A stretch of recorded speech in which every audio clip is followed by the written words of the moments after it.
টিংখাঙৰ উপস্থিত মুখ্যমন্ত্ৰী ডক্টৰ হিমন্ত বিশ্ব শৰ্মা টিংখাঙৰ উচ্চতৰ মাধ্যমিক বিদ্যালয়ৰ খেলপথাৰ বিশাল প্ৰচাৰ সভাত অংশগ্ৰহণ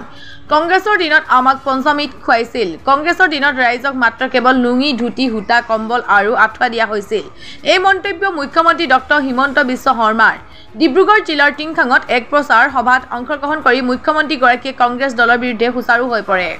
দেওবাৰে বিকাশৰ বাৰ্তালৈ টিংখাঙত উপস্থিত হৈ মুখ্যমন্ত্ৰী ডক্টৰ হিমন্ত বিশ্ব শৰ্মা টিংখাং উচ্চতৰ মাধ্যমিক বিদ্যালয়ৰ খেলপথাৰত অনুষ্ঠিত হোৱা বিজয় সংকল্প সমাৱেশত অংশগ্ৰহণ কৰে মুখ্যমন্ত্ৰীগৰাকী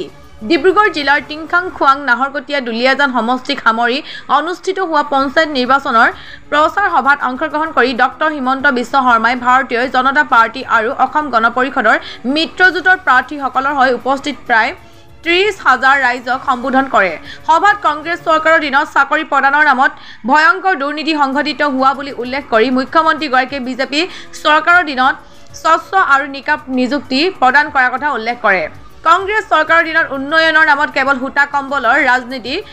হৈছিল বুলি উল্লেখ কৰি বিজেপি চৰকাৰৰ দিনত ৰাস্তা ঘাট দলং উৰণীয়া হেতু স্বাস্থ্য শিক্ষা আদি প্ৰতিটো ক্ষেত্ৰতে বিপুল উন্নয়ন হোৱা বুলি ৰাইজৰ আগত মত প্ৰকাশ কৰে মুখ্যমন্ত্ৰীগৰাকীয়ে আনহাতে 1 অক্টোবৰৰ পৰা গেছ চিলিণ্ডাৰৰ দাম 600 টকা আৰু উজালা যোজনাৰ চিলিণ্ডাৰৰ দাম 250 টকা হ'ব বুলি উপস্থিত ৰাইজৰ আগত প্ৰতিশ্ৰুতি প্ৰদান কৰে ডক্টৰ হিমন্ত বিশ্ব শৰ্মাই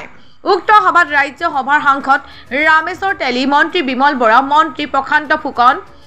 মৰাণৰ বিধায়ক চক্ৰধৰ গগৈ নাহৰকটীয়াৰ বিধায়ক তৰং গগৈ উপস্থিত থাকে ইফালে সংবাদ মাধ্যমৰ আগত গৌৰৱ গগৈ সন্দৰ্ভত তীক্ষ্ণ বাক্যবান মাৰি ডক্টৰ হিমন্ত বিশ্ব শৰ্মাই পাকিস্তানত গৌৰৱ গগৈ 15 দিন থকাটো হসানি মিছা নামাজ পঢ়িবলৈ ভাৰতত শিকিলে নে পাকিস্তানত শিকিলে এজন সাংসদৰ পত্নীয়ে চাকৰি কৰে দিল্লীত দৰমহা দিয়ে পাকিস্তানৰ এজেণ্ট হ'ব লাগিবনে নাই তৰুণ গগৈ নাতিনিয়েক দুটিক ভাৰতৰ নাগৰিক কৰা হৈছে নে আন দেশৰ নাগৰিক কৰা হৈছে যেতিয়া মোৰ ল'ৰাক সময় দিলে গৌৰৱ গগৈ ঘৰলৈ পঠাই দিম বুলি কয় ডক্টৰ হিমন্ত বিশ্ব শৰ্মাই কৃতজ্ঞ আমি আপোনালোকক সেৱা কৰিম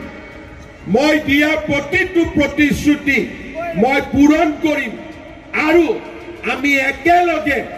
আমাৰ ৰাজ্যখনক ভাৰতবৰ্ষৰ সৰ্বশ্ৰেষ্ঠ ৰাজ্যলৈ ৰূপান্তৰ কৰিম পুনৰ এবাৰ ডিব্ৰুগড় জিলাবাসী ৰাইজৰ আশীৰ্বাদ বিচাৰিছোঁ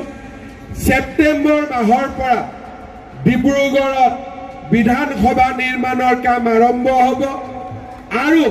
লাহে লাহে ডিব্ৰুগড়ক অসমৰ এখন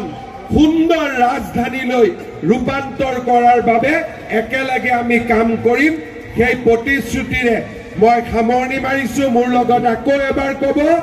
ভাৰত মাতা কি নৰেন্দ্ৰ মোদী ডাঙৰ কৰি ক'ব লাগিব মোদী ডাঙৰীয়া একেদিন পাকিস্তানৰ লগত যুঁজিব তেখেতক আমি শক্তি দিব লাগিব সাহস দিব লাগিব একেলগে ক'ব নৰেন্দ্ৰ মোদী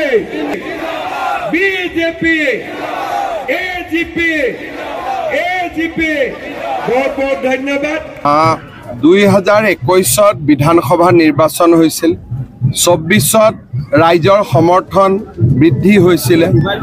এইবাৰ পঞ্চায়তত আগতকৈ আৰু বেছি ৰাইজৰ সমৰ্থন আমি দেখা পাইছো মই ভাবো যে আমি এক অভূতপূৰ্ব ফলাফল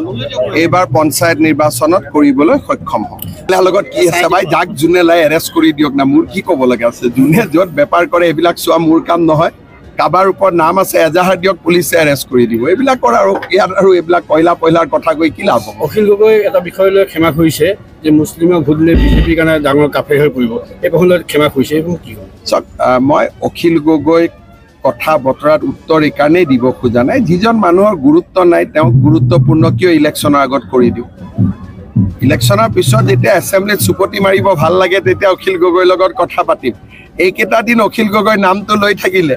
যাৰ কোনো প্ৰভাৱ নাই তেওঁ প্ৰভাৱী হৈ পৰিব গতিকে অখিল গগৈক একেদিন বাদ দিছোঁ ইলেকশ্যনৰ পিছত আকৌ অখিল গগৈৰ লগত চুপতি কৰিম ঠিক আছে